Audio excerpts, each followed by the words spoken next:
तो what is upgrade और internal branch sliding? देखो एमपीडीटी की अगर हम बात करें, एमपीडीटी की काउंसलिंग होती है तो वहां पर अपग्रेड होता है, राइट, या फिर इंटरनल ब्रांच होती है। अगर हम यूपी की बात करें, यूपीएसडब्ल्यू में, तो यहां पर इंटरनल ब्रांच स्लाइडिंग बोलते हैं यूपीसीटी और यूपीटीयू में। तो ये क्या होती है भाई साहब? Internal sliding is the process where is the seat. फिर से सुनिए, इंटरनल क्या है? इंटरनल स्लाइडिंग प्रोसेस क्या है कि जब आपको कोई ब्रांच मिल जाती है, अगर आपने चॉइस फिलिंग में एक्स वाई जेड मतलब यहां पर कॉलेजेस डाले, उसकी ब्रांच डाली, तो मान लो आईआईटी लखनऊ मैंने डाल दिया, राइट, आईआईटी लखनऊ की सीएस डाल दी, आईआईटी डाल दी, ईसी डाल दी, सिविल डाल दी। अब मुझे ये सिविल मिल गई, राइट, सिविल मिल गई अगर मुझे, और मुझे यहां पर मैं यूपीडी में इंटरनल ब्रांच स्लाइड कर रहा हूं, तो इसके ऊपर जो मैंने भरी हुई है, जो ब्रांच भरी है, हो सकता है मैंने सिविल से ऊपर ईसी भरी हो, तो ईसी के मिलने के चांसेस है। फिर से समझो क्या है? ईसी के मिलने के चांसेस है।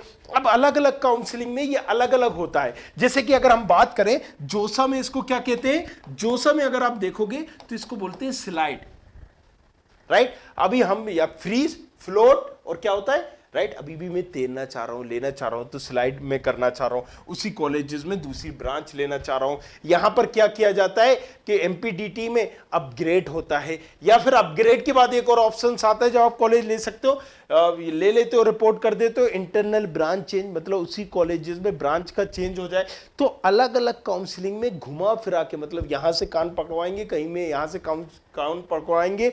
जो समय अगर आप देखोगे फ्रीज होता है, एक तो आपने फ्रीज मतलब कोई कॉलेजेस ले लिया, रुक गए वहीं। एक होता है फ्लोट, मतलब अभी भी आप वहां पर तैरना चाहते हो वो और दूसरी ब्रांचेस लेना चाहते हो, तो किसी का नाम इन्होंने XYZ स्लाइडिंग रख दिया, किसी का नाम अपग्रेड रख दिया, किसी का नाम स्लाइड रख दिया। तो ये सारी चीजें हैं, राइट। लेकिन इन सब का मकसद क्या होता है कि जो भी आपने चॉइस फिलिंग की है, फिर से समझते हैं। For example, if you got civil engineering, अगर आपको सिविल इंजीनियरिंग मिल गई है इन आईआईटी लखनऊ या XYZ किसी और कॉलेजेस में, and seat are still empty, और सीट खाली है किसमें? ईसी ब्रांच में, तो in your preference list EC was above civil, और जो ईसी खाली है वो सिविल से ऊपर है, देन माइट बी, मतलब आपकी रैंक के आधार पर ये चांसेस है कि आपको ऊपर वाली ब्रांचेस मिल जाए। किसके आधार पर? रैंक के आधार पर ये चांसेस है। और इस तरीके से हम उसको बोलते हैं upgraded from civil to EC. तो उसका मतलब क्या होता है? अपग्रेड हो गया।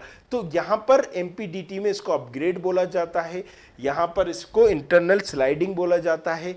और अगर यहां पर दूसरी काउंसलिंग में अलग अलग तरह की काउंसलिंग बोले, नाम चेंज होते हैं, प्रोसेस एक ही होती है। आई होप ये क्लियर हुआ होगा, राइट। बाकी सारी चीजों के लिए भी मैंने कोर्स बना रखे हैं अलग अलग कॉलेजेस के, अलग अलग काउंसलिंग के, मतलब महाराष्ट्र के हो, जेक चंडीगढ़, जेक दिल्ली, जोसा, सीसेट, ये सब पे बना रखा है, कैसे किस रैंक पे किस तरीके से चॉइस फिलिंग करें।